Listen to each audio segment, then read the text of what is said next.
오늘은 부활절기 5번째 주일입니다. 그런데 방금 제가 읽어드린 복음서 이야기를 보니까 사실 예수님의 부활 사건을 이야기하고 있지는 않습니다. 또 본문상의 시간을 보자면 오히려 예수님께서 십자가에 달리시기 전의 상황입니다.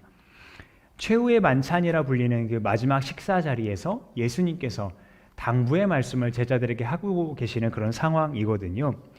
그래서 이 본문을 이제 예수님의 고별 설교라고도 합니다만 우리는 알고 있죠. 진짜 고별이 아니었다. 진짜 마지막은 아니었다라는 것을 우리는 알고 있어요. 자, 그러니까 오늘 이야기 고별 설교지만 마지막은 아니고 또 죽음을 앞둔 상황이지만 오히려 그 너머를 이야기하고 있는 이 모순에 어떤 의도가 숨어 있었을까요? 여러분 보통 고별 인사라 하면 뭡니까? 헤어지면서 하는 작별 인사잖아요. 조금 더 자세하게 말하자면 우리가 더 이상 함께 있지 못하니까 앞으로는 어떻게 살아? 앞으로는 이렇게 살았으면 좋겠어. 나에 대해서는 이렇게 생각해 줬으면 좋겠어. 라는 그런 마지막 인사들이에요. 그래서 역시 고별 설교의 일부이면서도 오늘 본문 앞에 있는 요한복음 13장, 14장을 보면 예수님께서 제자들의 발을 씻겨주시면서 너희도 이렇게 서로 사랑해라 말씀하시고 자신이 십자가에서 죽으실 것을 재차 말씀하셨어요. 그러면서 자신의 빈자리를 아버지께서 약속하신 보혜사, 곧 성령께서 오셔서 채워주시고 당신이 가르치신 것을 제자들에게 알려주실 것이다, 생각나게 하실 것이다 라고 말씀해 주셨어요. 그런데 오늘 본문을 보자니 헤어지는 인사라고 하기에는 조금 뭔가 다른 이야기가 있습니다. 예수님께서 뭐라고 하십니까? 내 안에 머물러 있어라, 그리하면 나도 너희 안에 머물러 있겠다라고 말씀하시거든요. 그러니까 헤어지긴 하는데 오히려 자신 안에 머물러 있어라 라고 하시면서 나도 너희 안에 있겠다라고 하시는 이 역설은 그러나 기독교의 신앙의 신비이자 또 핵심이기도 합니다. 이것을 예수님께서는 비유를 들어 설명하시는데요. 같이 읽어볼까요? 시작. 나는 참 포도나무요 내 아버지는 농부이시다. 아멘. 이 포도나무에 대한 비유는 구약 성경에서부터 여러 차례 등장합니다. 몇 군데만 살펴보겠는데요. 시편 말씀에 주님께서 이집트에서 포도나무 한 그루를 뽑아 오셔서 그것을 심으셨다라고 이야기를 합니다. 그러니까 출애굽 과정을 설명하는 거죠. 그리고 가나안 땅을 점령하고 있던 이방 민족들을 물리치시고 거기에 이스라엘을 심으셨다. 이스라엘을 이주하게 하셨다라고 말씀하고 있어요. 자, 그런데 갈수록 이 포도나무에 대한, 곧 이스라엘에 대한 책망이 이어집니다. 이스라엘이라고 하는 이 포도나무를 이집트에서 뽑아다가 잘 심어놨는데, 그래서 기름진 땅에다가 가꾸면서 좋은 열매를 맺길 바랬는데 열린 곳이라고 들포도뿐이었답니다. 결국에는 뽑혀서 가지가 말라서 불에 던져지게 된다라고까지 이야기를 하십니다. 그러니까 특별히 에스겔서의 말씀 같은 경우 이스라엘이 하나님 앞에서 바로 서지 못하고 그 뜻을 온전히 이루어드리지 못하니까 결국 심판을 받게 되고 이웃나라의 침략을 받게 돼 포로로 끌려가는 그 상황을 이렇게 비유적으로 설명한 것이라 하겠습니다. 자, 구약에서는 이렇게 이스라엘을 포도나무로 이제 비유하고 있는데 그렇다면 예수님은 왜 자신을 포도나무로 비유하셨을까요? 우리는 오늘 예수님 말씀 포도나무 앞에 붙어있는 참이라는 형용사에 주목할 필요가 있습니다. 지난주 이야기를 잠깐 하자면 지난주 목자에 대한 이야기를 하면서 예수님이 자기가 목자인데 어떤 목자라고 하셨나요? 선한 목자라고 말씀하셨거든요. 비교 대상으로 나왔던 삭군 목자, 그 사람들도 목자이긴 합니다만 왜 삭군이라고 불렸습니까? 돈만을 바라고 자신들의 할 일을 하지 않았기 때문에 그래요. 양들을 자기의 양들이 아니라고 등한시했기 때문에 그래요. 그래서 그 사람들은 목자긴 하지만 참되다, 선하다라고 말할 수 없었습니다. 그러나 예수님은 자기 양들을 위하여 자기 목숨을 기꺼이 버리셨기 때문에 참된 목자, 선한 목자다라고 그렇게 불렀습니다. 이 구약의 말씀과 같습니다. 우리 같이 읽어볼까요? 시작. 내가 그들을 돌보아줄 참다운 목자들을 세워줄 것이니 그들이 다시는 두려워하거나 무서워 떠는 일이 없을 것이며 하나도 잃어버리는 일이 없을 것이다. 나 주의 말이다. 그러니까 구약에서 포도나무라 칭하던 이스라엘은 하나님의 뜻을 온전히 따르지 못했어요. 좋은 열매를 맺지 못했죠. 그런데 예수님이 스스로를 참 포도나무라 하셨어요. 그러니까 이 참을 붙임으로 인해서 이스라엘은 실패했지만 나는 실패하지 않을 거다라고 말씀하시는 거예요. 하나님의 뜻과 계획을 이스라엘은 온전히 따르지 못했지만 나는 그것을 이루어 드리겠다라는 표현이었습니다. 자, 그런데 하나님의 기대에 온전히 응답하는 것, 사람이라면 불가능하겠죠. 그러나 하나님의 아들이라면 가능한 것 아니겠습니까? 그러니 참 포도나무라고 스스로를 비유하신 것은 자신이 하나님의 기대, 곧 열매를 맺을 수 있는 존재인 하나님의 아들 메시아임을 선포하신 것과 같습니다.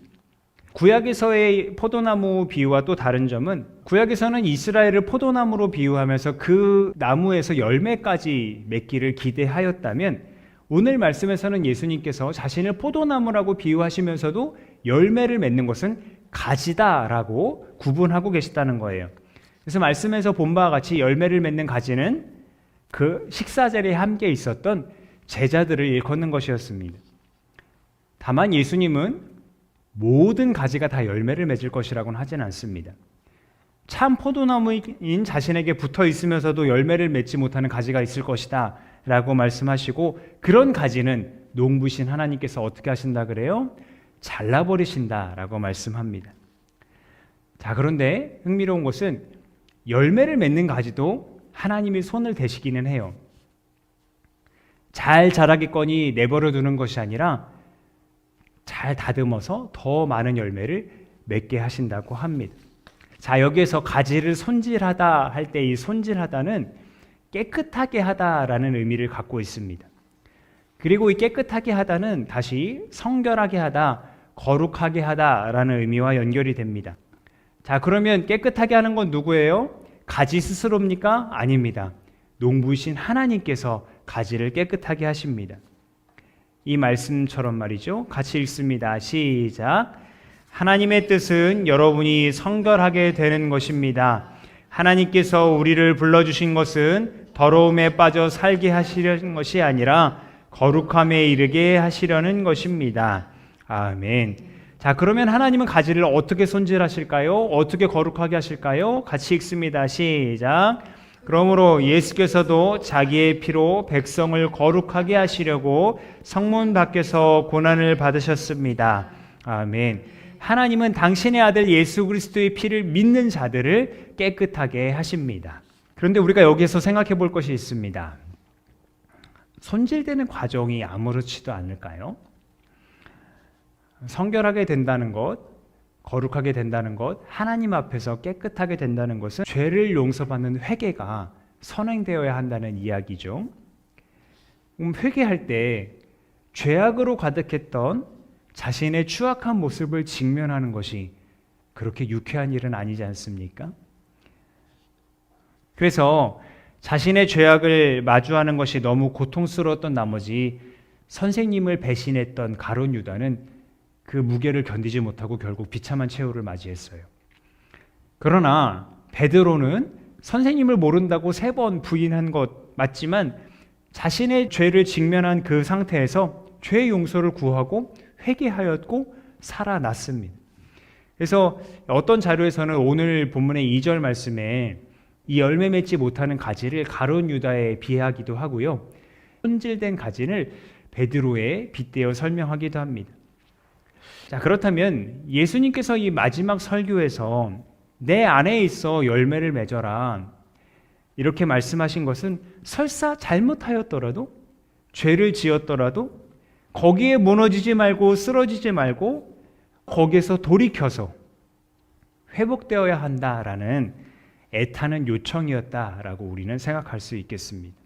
자, 이렇게 말씀드리는 것은 고별 설교 전체의 맥락이 이와 같은 분위기로 이루어져 있기 때문에 그렇습니다. 되짚어 보겠습니다. 6월절 만찬을 마지막 식사로 함께 하시면서 이미 자신이 종교 지도자들에게 붙잡혀 죽을 것을 말씀하셨어요. 이때 그가 붙잡히는데 결정적인 역할을 할 사람을 말씀하셨어요. 가룟 유다의 배신에 대해 이미 얘기하신 거예요. 근데 그뿐만이 아니었어요. 그 자리에서 나머지 제자들, 특히 베드로가 주님을 위해 목숨까지 바치겠습니다 할 때 예수님은 찬물을 끼얹으셨어요. 네가 닭이 3번 울기 전에 나를 부인할 것이다 라고 말씀하셨기 때문이에요. 그 제자들은 얼마나 혼란스러웠을까요? 자기들 무리 안에서 주님이라고 모시던 선생님을 배신할 사람도 있고 부인할 사람도 있다고 하니까 말입니다. 이게 13장에 이루어진 이야기인데요. 그렇게 13장 마지막에 베드로의 부인을 얘기하신 다음에 14장 1절에 넘어가면서 너희는 근심하지 말아라 하신 이 말씀에서 그 식사 자리가 얼마나 무거웠는지 우리는 그 분위기를 엿볼 수 있게 돼요. 그런 그들에게 예수님께서 이제 보혜사 성령님을 보내주실 것이다 약속하신 것이 14장 이야기고, 그리고 이제 오늘 15장 말씀으로 이어지는 거예요. 그래서 예수님 자신이 내가 참 포도나무야 얘들아 라고 말씀을 하시는 겁니다. 참 포도나무, 곧 하나님의 구원 계획을 이룰 메시아인데 너희는 그 메시아에 붙어있는 가지야 라고 말씀해 주신 겁니다. 그렇게 나에게 붙어만 있으면 너희가 열매를 맺을 수 있을 거라고요. 여기서 그렇다고 해서 열매를 맺는다고 해서 예수님께서 십자가를 향해 가는 판에 제자들에게 어떤 양적인 결과를 내놓으라고 독촉하신 것은 아닙니다. 그들을 위로하고 소망을 주시면서 그들이 제자로서 나아가야 할 방향, 살아가야 할 목적을 말씀해 주신 거예요. 그러니까 나한테 붙어 있기만 하면 돼. 내가 비록 십자가를 향해 가고 있지만 그 십자가 죽음이 너희와 나를 구별짓지 못할 거야. 비록 너희가 그렇게 나를 배신하고 배반하고 돌아설 때도 있겠지만 나에게서 아주 떨어지지만 않고 돌이켜서 나에게 다시 온다면, 나를 붙잡고 있는다면 아버지 하나님께서 너희를 손질하셔서 더 많은 열매를 맺게 하실 거야. 나의 제자로서 복음의 증인으로서 사명을 감당하게 하실 거야 라고 말씀하고 계시는 겁니다. 그리고 예수님은 자신의 말이 헛되지 않았음을 부활을 통해서 증명하셨어요.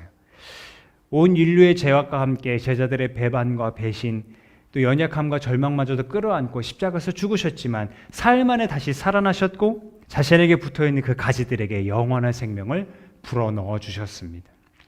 사랑하는 여러분, 우리 주님 예수님은 참 포도나무이시고 우리는 그의 가지입니다. 하나님은 당신의 아들을 십자가에 내어주시기까지 우리를 사랑하셨고 그 아들의 피로 우리를 거룩하게 하셨기 때문에 그 거룩하게 된 모습으로 주님께 붙어만 있다면, 주님 안에 거하기만 한다면 우리는 열매를 맺게 됩니다. 포도나무이신 예수님을 떠나서 우리는 아무것도 할 수 없으니 예수님께 꼭 붙어 있으시기를 바랍니다. 그러면 예수님도 우리 안에 머물러 계시면서 하나님이 기뻐하시는 뜻을 이루어갈 수 있도록 우리에게 힘을 주시고 도와주시고 인도해 주실 것입니다. 기도하겠습니다.